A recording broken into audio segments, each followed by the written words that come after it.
à tous. On arrive à la fin de cette année 2021, c'est le moment des rétrospectives. Et si je devais revenir sur 3 points essentiels qui ont fait la vie de Surgères pendant cette année, je dirais l'environnement, je dirais l'embellissement de la ville et sa sécurisation, et également la vie des habitants, la qualité de vie des habitants. Pour ce qui est de l'environnement, la plantation des vergers pour les naissances a été une innovation pour Surgères, et ça a permis de planter 46 arbres qui correspond au nombre des naissances, et c'est un joli symbole, un symbole de vie, la vie de l'arbre, mais aussi bien sûr la vie des enfants. Le permis de végétalisation, ça aussi c'était une nouveauté qui permet aux citoyens de végétaliser l'espace public et de le faire avec une certaine homogénéité. Également, des étudiants de l'ENILIA ont planté un certain nombre de haies. Et voilà, tout ça contribue à la maîtrise du réchauffement climatique.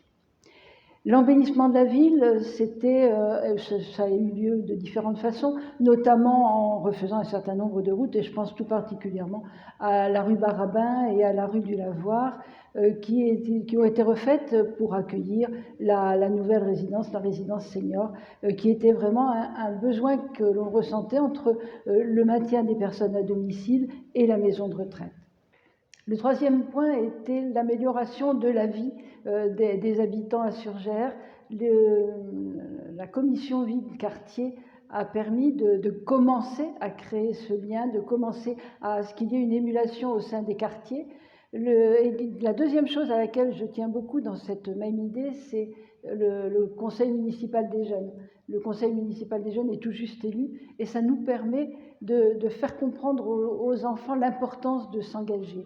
Et après, ils pourront le répercuter au sein de leurs écoles. On ne peut pas oublier que sur cette année a plané la Covid, et je remercie tous ceux qui ont organisé le centre de vaccination, la ville, la communauté de communes. Ça a été un très gros travail, mais je pense que c'était vraiment nécessaire et même indispensable à la population, et que la population nous en est très reconnaissante.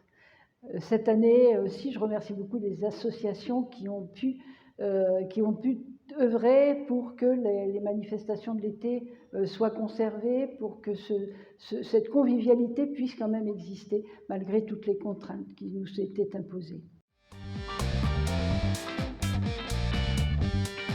Et maintenant, projetons-nous sur l'année 2022, où on va voir démarrer 2 grands chantiers.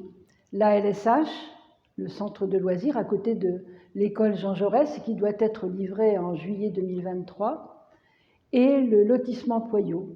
Vous vous souvenez, on avait démoli l'usine Poyot et on va y faire un lotissement vert. Et le nom qui a été choisi pour ce lotissement par la commission urbanisme est La Belle Aventure. Et je trouve que c'est un nom qui est fort bien choisi. Ça fait allusion à cette aventure qu'a été l'usine Poyot et qui a été essentielle pour Surgères, qui fait partie de l'histoire de Surgères. Il me reste maintenant à vous souhaiter à tous une excellente année où l'on retrouve la sérénité du quotidien. Et je vous engagerai à mettre un peu de bienveillance dans votre regard, car quand on change son regard et quand on y met de la bienveillance, notre comportement est complètement différent. Excellente année à tous.